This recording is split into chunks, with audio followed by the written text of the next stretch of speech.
Today, I'm going to share information about the Burmese Community Peer Educator, or CMNU program. It is a program that's offered through the Community Service Council.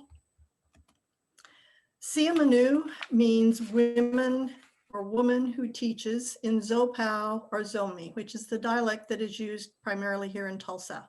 My goal is to describe how the CMNU and CMNU program promote equities for Tulsa's women and the Burmese families.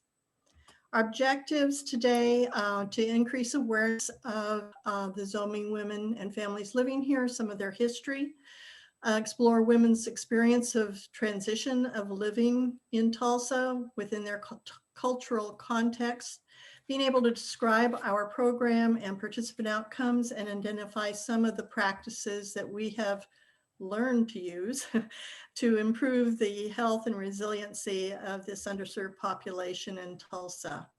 Tulsa's changing, and as you know, in the past 20 years, the Latinx population has more than doubled, becoming Tulsa's largest minority population. The Asian population, primarily Burmese, has almost also doubled. Both families and Latinx families and Asian families continue to immigrate to Tulsa, but they also have the highest birth rates in our county. And so as we look at our Burmese families, the largest percent of that population is comprised primarily of families of childbearing and child-rearing age. Many of our immigrant and refugee families are underserved and barely making do financially. This chart shows the difference in the past 10 years, not the past 20. And so I've labeled that incorrectly. But even with that, you can see the changes in these populations, including our populations that are two races or more. From 2010 to 2019, there's been an 8% increase in Tulsa County's population. And this comes from the Census Bureau information. The population here accounted for almost 64, 65% of that increase. So just to get an idea of how fast and how much that population is increasing. One of the objectives of this presentation is to increase awareness of Tulsa's Burmese population, as well as some of their inequities that they experience. Myanmar, or Burma, is bordered by Thailand, Laos, China, India, and Bangladesh. Most of our families have experienced some trauma, but looking at Myanmar's history, civilizations have been there for thousands of years. And they were under British rule for quite a while. And after World War II, they were granted independence from Britain. A military coup abolished their constitution and established a military junta at that point. And things were pretty much managed by the military. There's been a lot of oppression, a lot of things happening in Myanmar for many, many years. In 1990, there was a democratic election that was held, but the military government refused to recognize the results and placed the opposition leaders under arrest. Does that sound familiar? The military promoted Buddhism, and many minorities, including Christians, began fleeing their country due to persecution they were experiencing. And by persecution, I have an example from one of our Tulsa families. The father of one of the families here was working as a businessman. Because he was Christian, he was arrested by the military and put into jail because of that reason. He was beaten, he was starved, and his family didn't know where he was. When it was known, the bribe was raised and he was released. In Burma, the police can be bribed and things can happen in that way if you have the resources. So he and his family sought asylum in the USA. There are many, many other examples of how things were going for a while. In 2008, 2008 to 2017, approximately 160,000 Burmese refugees left their country and arrived in the United States from some of the camps. And of course, other refugees arrived in other countries surrounding Burma. So, but these are our numbers. And in 2021, recently, another military coup where the democratic leaders are detained, meaning put in prison. The internet has been disconnected, as you probably know. And so our families here, besides seeing that, and in 2015, when there was a lot of hope about that time with the elections and things, people could travel back to Burma and see their family members. They could connect through the internet. People don't usually have the internet in their homes. They have to go to a hotspot or something to access it, but a connection was possible. And it was hoped that the situation would improve. But with this recent coup, there's been a lot more fear, a lot more concern. They've been disconnected. And I don't know if any of you saw the footage of the teenager that had gone to a protest and was just standing quietly with some friends and was shot in the head. And so they see those things, and it's terrifying for them. Tulsa families come primarily from the Chin State. It's located in the western part of Burma, high in the mountains. It's a rural environment, primarily farming is done there on the mountains. There's small villages, some towns, and very few cities. It's one of the poorest areas in Burma, has a 73% poverty rate. And as a result, women, children, and men may be undernourished and have health conditions that are not addressed. There are 43 different subtribes and languages in the Chin State. The language or dialect most of Tulsa residents speak is Zomi or Zopao. They are not literate in Burmese and don't read it, don't understand it when spoken. Fortunately for us, the Zopao language uses the English alphabet rather than that beautiful Burmese script. Chin State is the only state in Myanmar with a majority Christian population, and it's approximately 81% of that state. There are no secular colleges or universities. If someone attends college, which is rare, they do have to travel or live elsewhere. The people living in the Chin State experience chronic stress and trauma. There are restrictions on fundamental freedoms. They're forced labor. Military can just walk through and pull a farmer from his fields and have him carry some of their equipment and stuff, and he could be gone for months. There's torture, there's arbitrary arrests, unlawful and prolonged detention, attacks on religious freedom, as we mentioned. And so there are a number of reasons why families are leaving the Chin State to flee Burma. Women's roles are very traditional. Women are there to care for their homes, to have children, and to raise them to be good people. Few persons are educated past fifth grade or have higher education. The bottom picture here with the ladies carrying the water is pretty typical. They support each other, they socialize as they work together, and build their community and support one another's family. Next, I'm going to be showing a video that has some glimpses of experience of Zomi persons, our community, and our CMNU program. It was developed to promote the program, so the ending will be doing that. But approximately 80% of Tulsa's families lived in the camp at some time, usually for a number of years, waiting for entry to the United States through the United Nations. They would be, once they've been approved, they were sent anywhere in our country where there was an opening, so that it's not like you can say, I'd like to come to Tulsa. If there's an opening, that might work for you, but most likely it isn't. Catholic Charities receives Tulsa's refugees or asylees and helps them with healthcare and other needs. And then the YWCA, Immigrant and Refugee Services, kind of helps with longer term needs. Do you want to go ahead with the video?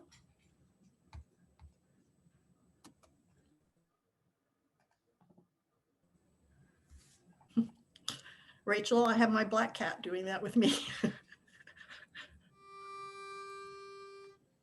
Tulsa, Oklahoma is considered the zombie capital of the United States, where over 9,000 Burmese refugees have settled. The majority are from the Zomi ethnic group who lived in the Chin region of western Myanmar near Bangladesh. They are primarily Christian. Myanmar or Burma is known to be one of the most oppressive countries in the world. Because of political, ethnic, and religious persecution, over 700,000 persons have fled from Burma, arriving in refugee camps in Thailand and Malaysia. Families arriving in these camps essentially became stateless, giving up their access to health care, education, employment, family support, and much more. These refugee camps did not always offer the safety and freedom families were seeking. In fact, far from it. Many refugees experienced or witnessed assault and violence, rape, malnutrition, hunger and disease, theft, forced labor, human trafficking, police corruption, and brutality. Since 2007, over 170,000 have left the dangers and uncertainties of these refugee camps to live in the U.S. seeking new and better lives. Arriving here, families embark on a whole new set of challenges as they learn to navigate life in America. Drastic lifestyle and cultural changes, combined with severe trauma and food insecurity, make the transition to life here difficult for many Burmese families.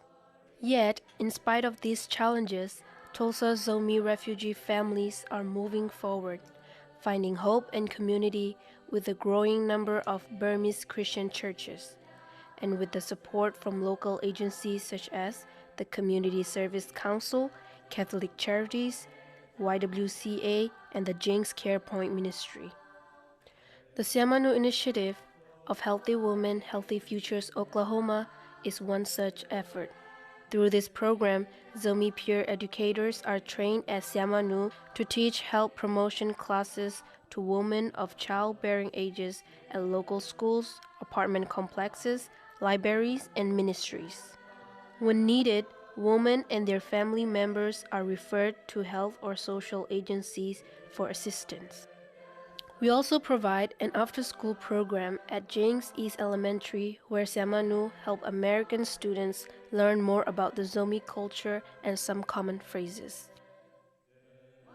Because of their resiliency and the support of the Tulsa community, Zomi families are finding employment, receiving education, buying homes, owning businesses, learning English, obtaining citizenship, and finding their way to a new life in a whole new world. To help Tulsa's Burmese families, donate at csctulsa.org/donate and select the Burmese program.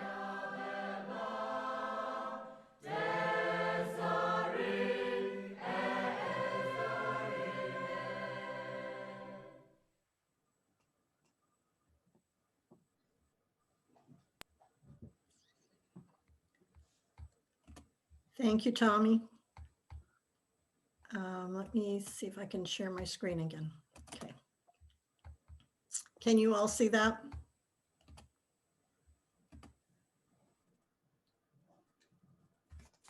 Yes. Okay, great.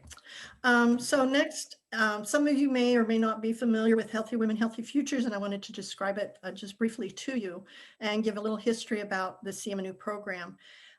Healthy Women, Healthy Futures is an evidence-based program whose vision is to improve women's health and that of future generations. We serve non-pregnant women of childbearing ages to improve their health, their family's health, and that of future children.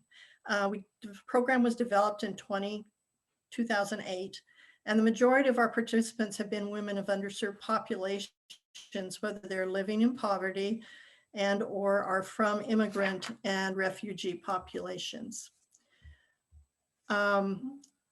Initially, Healthy Women, Healthy Futures collaborated with CAP Tulsa and Educare to assess women's health risks, provide health promotion education, exercise management, service referrals, and home visitation. And the program was available at 7 early childhood education centers. One of those was McClure's Early Childhood Education Center, where in 2015, we met our first mother from Burma and began learning about the culture and women's needs. In 2016, we had a cohort of 14 Burmese women taught through interpretation and learned more and more about them. As a result, with consultation from 2 of our graduates, a grant was written to use a community peer educator model so that health promotion information could be taught throughout the community in Zopao by bilingual and bicultural peers. One of these graduate consultants became a CMNU in 2018 when our first cohort was trained. We were fortunate to hire Barbara Cargill, who for a number of years had worked with Burmese women and children as a C1 nurse, and who is so passionate about working with this Burmese community. Tulsa developed the CMNU training program for bilingual women and a shorter training program for hostesses. This includes HIPAA and some of the other things, as well as content. Hostesses supported the CMNU with participant recruitment, organizing the room when we had one, and setting out refreshments and keeping an eye out on the children that might have accompanied their mother. This picture that you're seeing shows some of the CMNU trainees learning about food content, serving sizes, and they're actually at the grocery store and looking things up. Burmese families used to think if it was American and it was made in America, it had to be good. So we were trying to teach them some of that, so they could pass that information on.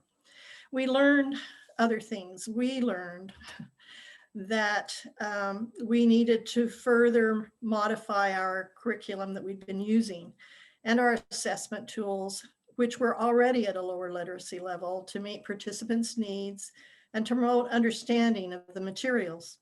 We learned that in Burma, for those fortunate to attend schools, that questions were answered only in a fill-in-the-blank format. So our true, false, I don't know response was kind of questionable for them. And we weren't planning on doing multiple choice anyway, because we knew better about that, but we thought the true, false, I don't know might work. The questionnaires we had used with other populations needed to be reworded and shortened and read by the CMNU in the class, even though they were in Zopao, in order to be completed. So we had a learning curve as well. We use a risk assessment in our program to identify risk from selected social determinants, looking at pregnancy histories, participant and family lifestyle practices, substance use, domestic violence, sexual use, chronic illness risks. And the program had 4 primary objectives.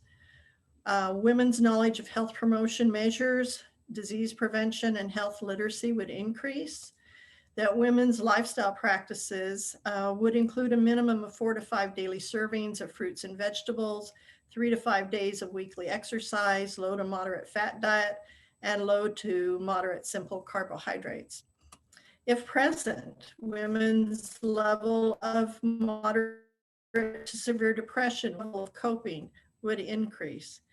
And then children's developmental delays, participants' children from infancy up to age 4 would be identified, and referrals and interventions could be made.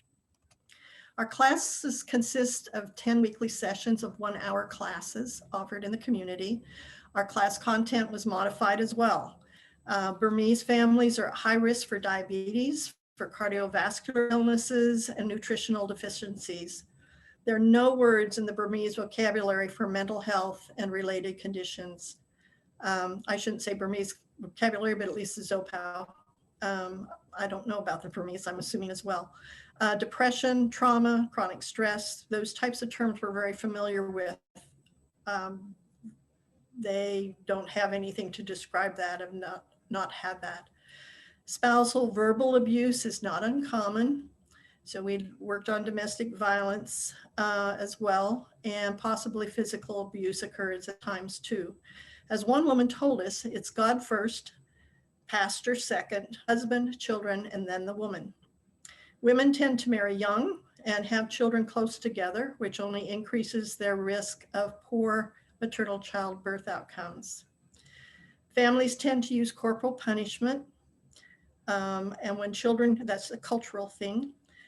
When children grow older, there are power struggles that are in the family, and that is not unusual. So we did some parenting classes as well. Money management was a basic need, as was disaster preparedness, drowning prevention, and knowing it was good to be involved with the local school. Burmese parents don't have much education themselves and do not have their experience of a friendly school environment to rely on. And so that interaction with the school sometimes doesn't happen. One of the things I'd like to mention at this point was to thank TCI for having their birth control method information in ZOPAO, which we use, and then also home delivery service for some of the contraceptive methods these families prefer. We offered the classes in the community at locations that women lived next to or lived in. Women are not allowed to drive in Burma or in the Chin state, and so very few have access to transportation. Of course, the language barrier prevents them from taking driving exams as well. So partnerships were developed with the schools, with the apartment complexes, libraries, and other locations that would supported women as they lived close by so they could walk to and from their classes. Participants received PowerPoint handouts and other materials in ZOPAO, and they also took their pre and post tests to assess not just the content and their knowledge, but also the instruction that was being provided and if it was effective. When COVID hit, we went virtual. Our classes stopped in March of this year and returned in May, partly because of our participants' familiarity with the internet format. They have Bible studies, they have church services, and of course they've been using that format to talk to family members. So they were very comfortable participating this way. In fact, we had some more interaction in some groups than we had with our in-person classes, and we've continuing to our classes virtually. Another benefit was that other family members attended. We had one husband interrupt or start at a class one Saturday, and we did offer them on the weekends too, so he was home from work, but he thanked the program and the CMNU for presenting information about depression. He was under significant stresses with having a special needs child, his work, and some other issues, and believed, as many Burmese do, that depression was failing God. He had been considering suicide until he listened in. And he and his family, of course, have received help since that and support, referrals. We've also had local women invite family members who live in other states to attend. And we had participants from Knoxville and also, or Nashville rather, and Massachusetts who attended this last semester. They also send information to their families in Burma when they could. So some of the challenges we identified as we worked with our Burmese participants, as well as some of the other underserved participants we've worked with, we've learned firsthand about many of those challenges. Some we are pretty typical: language barriers, health insurance, transportation. As refugees, our families can have so many months to find employment. Insurance is often through their employers, but they usually cannot afford enough to cover the whole family. And so women are often without insurance. So that continues, of course, unless they're pregnant. Language issues. One of the most common is that not knowing that ZOPAO is not traditional Burmese. Materials and things are sent in Burmese to families, and they don't understand Burmese, don't read it. And so while that script is beautiful, it's not of any value to them. So often, also there's misinformation or misunderstanding of something, and it's shared within small groups, spreading that misinformation. So there are things that have to be dealt with. Women don't have knowledge of or feel comfortable reaching out for community services. And few are provided in their language, even with interpreters. So that is one of the issues that we've had to talk with them about. There's a lot of social isolation that women experience. They're home, they don't drive, they don't travel, they're taking care of their children. They're in a small apartment or in a home with other family members. And again, they're not high on the list of priorities within the family. And so there is that sense of isolation and maybe not feeling valued. And again, the cultural beliefs about mental health. Admitting you have a problem and seeking assistance may really lead to judgment by others, including providers. So as some of the things they've experienced. So we bring our own culture with us, and we had a lot to learn.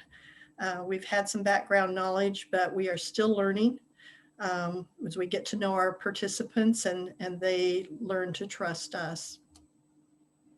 Some of the other challenges that our Burmese families experience, we mentioned their refugee status and the limited health and social services they've had in the past.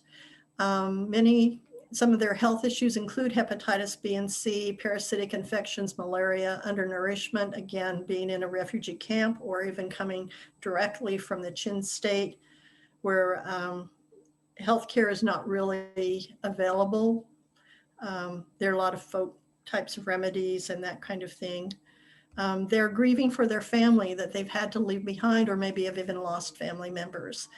They're coping with prior adverse effects and trauma, the refugee experiences, their poverty,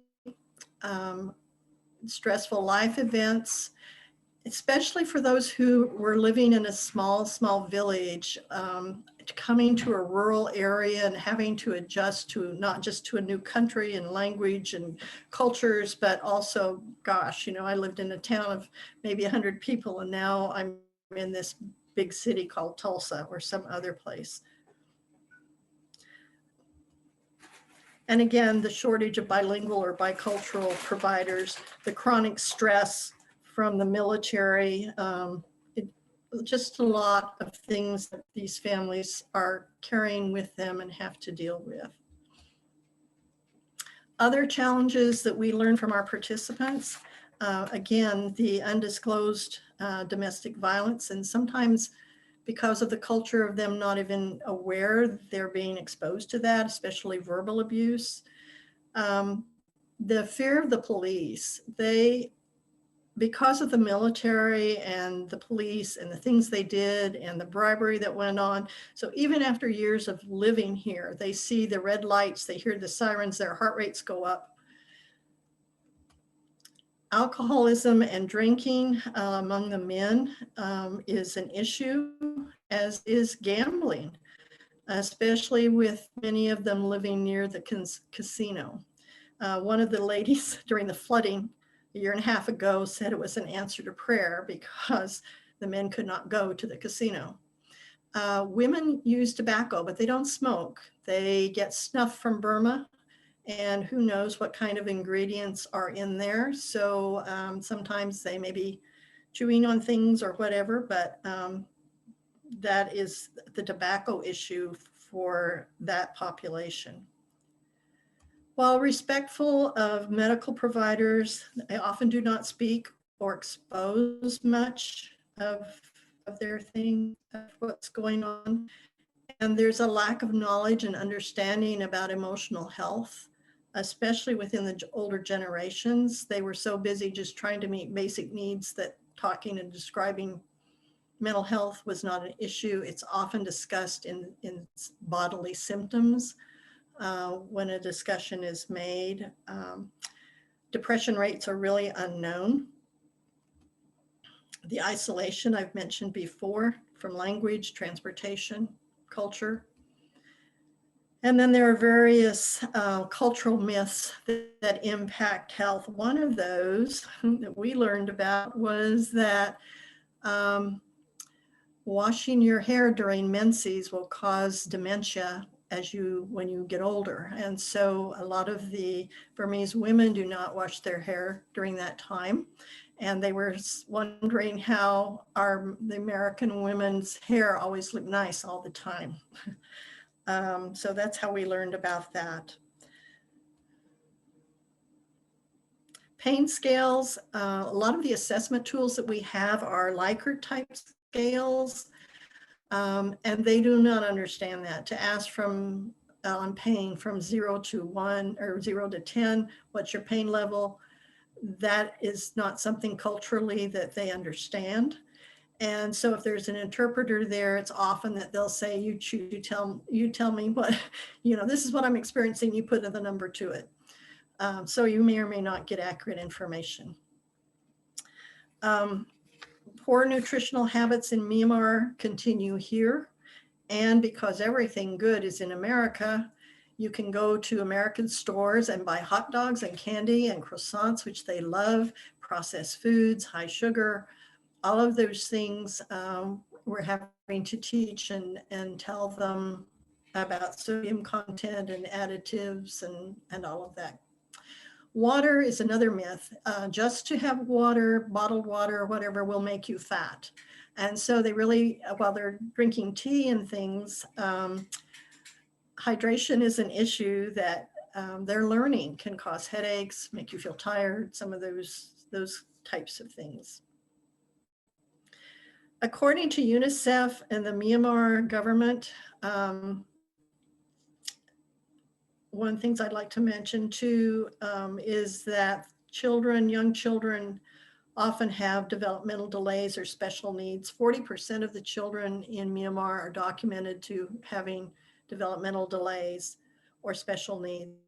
And it's the highest rate is in the Chin state where our families come from. So it's something that needs to be looked at and we've become aware of, mostly for micronutrient reasons and deficiencies, but also, the chronic stress that moms experience in that country from oppression, as we know, can make epigenetic types of differences.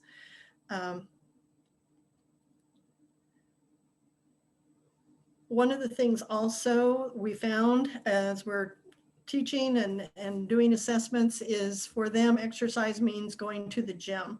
They don't realize that if you're carrying your young child, your toddler on the back of your back down the hill, going to the store, taking your other children to school, that counts as exercise too. So some education's going on there. What we found, Barbara developed a wellness journal, and where sometimes it doesn't work in other populations, this was a weekly journal that helped them look at health habits and that they could indicate and mark down, especially like with the water. And they really enjoyed that and used those journals, one-page journals, to help maintain health. And on the back, it had some things to do for self-care. Some of our outcomes that we'd like to share is that we did have improvement in our health knowledge, women's health knowledge. They take pre and post tests, and looking at the average group scores, found that there's significant improvements at a statistical significant level, usually from a 0.05 to even a 0.001 level of significance. Their lifestyle practices showed improvement in exercise, as well as their simple carbohydrate consumption. Again, they kind of liked sugar and sugary things and candies and adding sugar to drinks and that kind of thing. Looking at women's depression and their coping, there were changes in that, but they weren't statistically significant most semesters. Again, a new concept, it's a new way. The PHQ-9 may not be the easiest for them to be able to evaluate their own experience, but they were able to respond to how well they were coping if they were having difficulty thinking they were doing well. And so there were some improvements, but again, not statistically significant. We had a number, we evaluated, or Barbara really evaluated using the ASQ, Ages and Stages screening, evaluated the children from infancy up to 4 years of age. And we found a high number, usually high number, we thought, of delays and cautions, and referrals were made for that. They weren't always followed through with families, but again, it led us to look more at what was going on with this population and finding out that this is not unusual for Burmese families. So other outcomes, looking at our CMNU and our program graduates, Barbara's trained 10 CMNU and 8 hostesses over our period of time. We've had over 64 participants and 56 graduates, or those who have completed. Some of those folks have become employed or entered college. And so we keep retraining CMNU as we lose them. One of our graduates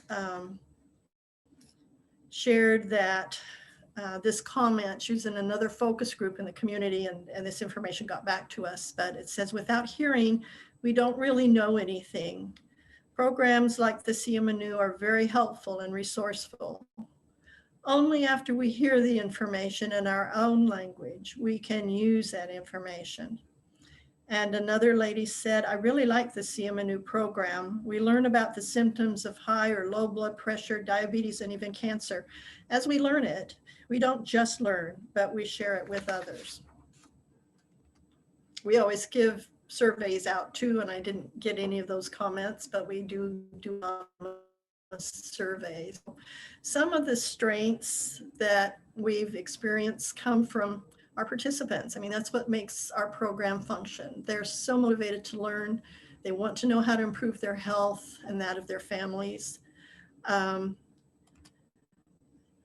We've been able to help possibly with educational equity, as we've been able to identify children with developmental needs, so that before they hit school, they can be on maybe a better platform, or not platform, but a surface, have that equity so that they can do well in school. We've been able to help them obtain well women visits and family planning appointments through the health department and some other organizations, which we appreciate. Referral and follow-up for participants' health issues or child development concerns is part of our program. We remain a resource after program completion for participants or for the CMNU. Barbara primarily gets contacted and with other issues or things that we can help with. And we've involved as a resource for community agencies, for manpower needs, for interpretation and translation, and then also for cultural information. A couple of weeks ago, we met with an organization, an agency who was needing some assistance. And the comment that was sent via email is, thank you so much for your time last week. I left the conversation feeling encouraged, energized, and supported.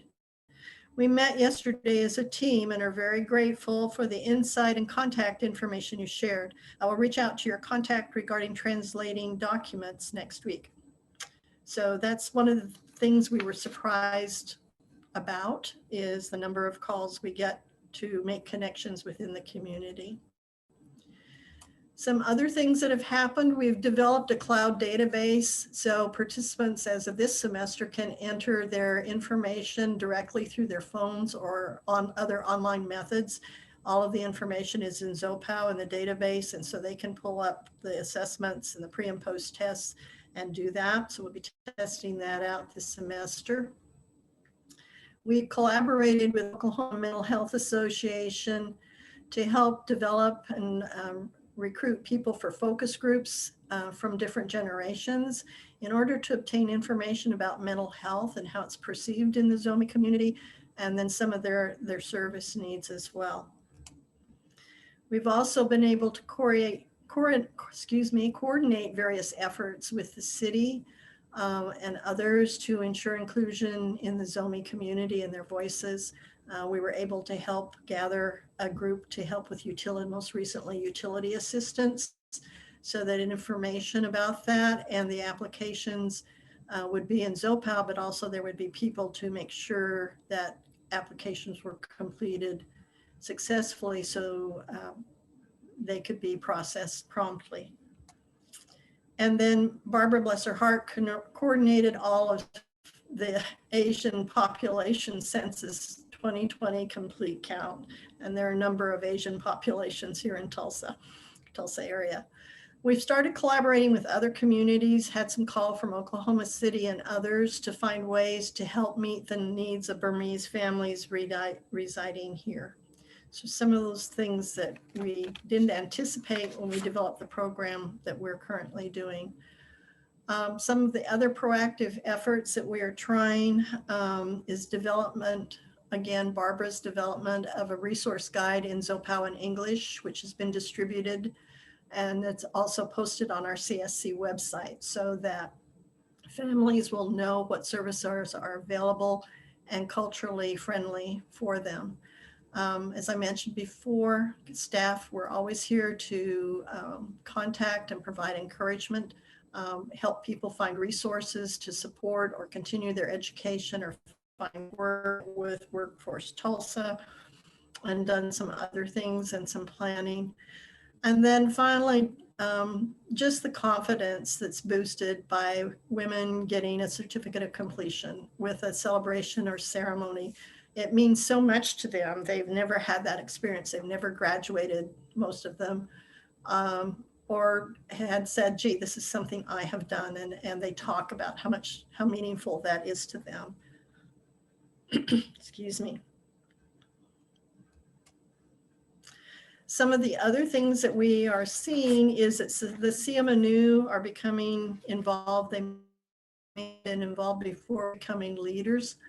They're mentoring others. There's more involvement in the community. We see participants being more involved with the school and advocating for their children. I won't say a number, but 4 or 5 of our families that have worked to become citizens, become naturalized, and had their ceremony and their voting. They were so proud to be able to vote in our country with the last election. Just having that privilege, they were just overjoyed. Things we take for granted. Strengths of our Zomi community here in Tulsa. Many live within the same area, which helps create community, and there's strength in numbers. The population is really growing. I talked to one family when they first came to Tulsa, there were maybe 200 families here, or 200 people here, and now there's probably 10,000 or more. Jenks School has 1,300 students in their school district that are from Burma or Burmese. Women, when they're able to contact with one another, form close relationships, and are so supportive of one another. The congregations here provide support to families. They will provide transportation, interpretation, other needs.